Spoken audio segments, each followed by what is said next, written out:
पिछले कुछ टाइम में हम जिस तरह के हालात देख रहे हैं, हालात तो आस्ते-आस्ते बेहतर हो रहे हैं, लेकिन उसके अलावा काफ़ी ज़्यादा चेंजेस भी हो रहे हैं और काफ़ी इंपॉर्टेंट चेंजेस हैं पाकिस्तान क्रिकेट में।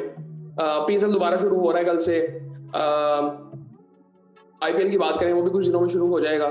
सो उसमें भी काफ़ी चेंजेस हैं और लेकिन जो सबसे इम्पोर्टेंट चीज़ है वो ये है कि पाकिस्तान के लिए कोच काफ़ी अरसे से ढूँढा जा रहा था, क्योंकि उससे पहले आकिब जावेद थे पाकिस्तान के हेड कोच, जो कि मतलब परमानेंट नहीं थे और उनकी भी एक अलग पोजीशन है, लेकिन उनके बारे में बाद में बात करेंगे। लेकिन इस वक़्त जो पाकिस्तान के white ball head coach announce हुए हैं, वो माइक हैसन है। अब मेरे लिए ये हैरानकुन बात थी। उसकी एक वजह बड़ी सिंपली ये थी कि लास्ट टाइम जब गैरी कर्सन वगैरह को बनाया गया था कोच, उस टाइम पे भी इनको अप्रोच किया गया था। यानी आई थिंक पिछले साल की बात है मेरे ख्याल से। उस वक़्त भी इनको अप्रोच किया गया था और उन्होंने मना कर दिया था उस वक़्त, और मेरा ये बिल्कुल उस वक़्त मुझे यकीन हो गया था कि ये तो अब कोचिंग तो नहीं करेंगे पाकिस्तान की। लेकिन ठीक है, अच्छी बात है, क्योंकि ये कोच तो अच्छे हैं। मतलब अगर आप इनको फॉलो करते हैं, इनका एक यूट्यूब चैनल भी है, उसमें इन्होंने काफ़ी पाकिस्तान क्रिकेट के बारे में बात की थी। लेकिन जनरली इनकी जो रेपुटेशन है एज़ अ कोच, वो बहुत ज़बरदस्त है। अब जो इनकी जो जर्नी रही है इस्लामाबाद यूनाइटेड के साथ, वो भी बड़ी ज़बरदस्त है। मतलब पिछले साल इन्होंने जीता था, और जो इनका वर्क एथिक है, आई थिंक हम सब जानते हैं, और मतलब रेपुटेशन इनकी इस लिहाज से काफ़ी बेहतर है। मेरा ये मानना है कि ठीक है, ये एक अच्छी चीज़ हो सकती है, लेकिन इसमें जो इम्पोर्टेंट चीज़ ये है कि ये कोई कोई टाइम पीरियड अनाउंस नहीं किया गया कि ये कितने सालों के लिए होंगे। उसकी मुझे जो एक वजह लगती है कि माइक हैसन ने ये कहा होगा कि मैं पहले देखूंगा कि मैं काम कर भी सकता हूँ कि नहीं कर सकता। शायद इस वजह से कोई टाइम पीरियड अनाउंस नहीं हुआ।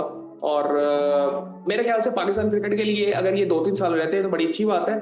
लेकिन बस मैं कहता हूँ बेहतर की उम्मीद कर सकते हैं। लेकिन ओवरऑल अगर देखें तो अब मेरा ये हमेशा से मानना है, अब 25 मई से शुरू हो रहा है बांग्लादेश की सीरीज, T20 सीरीज। अब उसके लिए भी काफ़ी चीज़ें करनी है। इस्लामाबाद यूनाइटेड का भी इस वक्त वो कोच है, सो वो भी अभी पीएसएल में है। तो अभी मतलब काफ़ी ऐसी चीज़ें जो कि आस्ते आस्ते चीज़ें बेहतर होंगी। मेरे लिए अभी ये देखना है कि ये किस तरह देखते हैं पाकिस्तान क्रिकेट को आने वाले टाइम में। मेरा ये मानना था कि T20 क्रिकेट में हमारी मल्टीपल टीम्स होनी चाहिए, 2-3 टीमें हमें बनानी चाहिए, ताकि क्योंकि हमारे पास ना, हम ये नहीं कह सकते कि हमारे पास इस तरह के प्लेयर्स हैं। हमें एटलीस्ट ट्राई बहुत ज़्यादा करना पड़ेगा, T20 क्रिकेट को बहुत ज़्यादा फिर खेलना पड़ेगा अगर हमें अपनी क्रिकेट को बेहतर करना है। मैं इंटरनेशनल लेवल की बात ये कर रहा हूँ, जस्ट क्योंकि हमने काफ़ी लड़कों को डेब्यू तो करवा दिया हुआ है और उनको अब मौके नहीं मिल रहे, तो हम 2-3 टीमें वहाँ पे बना सकते हैं। इवन वनडे की भी मुझे लगता है कि हमें एक टीम बनानी चाहिए, एक नहीं 2 टीमें बनानी चाहिए, और हमें कैप्टन भी 2 देखने चाहिए। और उसमें हमारा जो माइंडसेट मुझे लगता है होना चाहिए, वो ये नहीं होना चाहिए कि यार ये हमारा कैप्टन है। इस तरह अगर इंडिया को रिसेंट टाइम में देखें तो उन्होंने काफ़ी 2-3 टीम्स बनाई, काफ़ी कैप्टन ट्राई की उन्होंने। हार्दिक पांड्या को भी किया, बुमराह को भी किया, रोहित शर्मा को भी किया, शुभमन गिल को भी किया, स्काई को भी किया।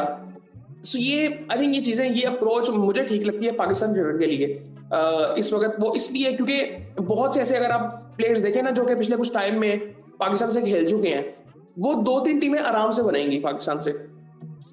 आपने ओपनर्स को मिडिल ऑर्डर में खिलाना शुरू कर दिया, मिडिल ऑर्डर वाले बैट्समैनों को आपने ओपनर खिलाना शुरू कर दिया, तो इस काफ़ी चीज़ें हुई हैं। सो अब हमें एक ऑर्गेनाइज तरीके से 2-3 टीमें बनानी चाहिए, मुझे ये लगता है। लेकिन अभी पता नहीं क्या होता है, क्योंकि इसकी एक वजह सिंपली ये भी है कि उतनी क्रिकेट हमारे पास है भी कि नहीं है। लेकिन उसके अलावा व्हाइट बॉल क्रिकेट की अगर बात करें तो ओडीआईज भी है। ओडीआई में मुझे लगता है कि 2 टीमें हमारी बननी चाहिए।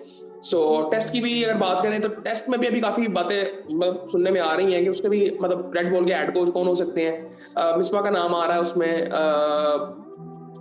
सकलैन का भी एज अ बॉलिंग कोच, मेरे ख्याल से स्पिन बॉलिंग कोच नाम आ रहा है। सो ऐसी काफ़ी चीज़ें भी हो रही है, लेकिन कुछ कंफर्म नहीं है उनका भी।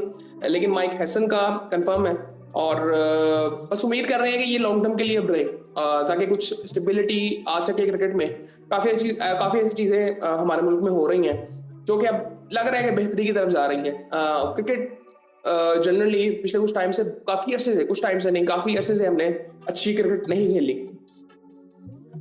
बीच में एक थोड़ा सा टाइम आया था जहां पे हम ऑस्ट्रेलिया वाली सीरीज जीते थे, साउथ अफ्रीका से जीते थे।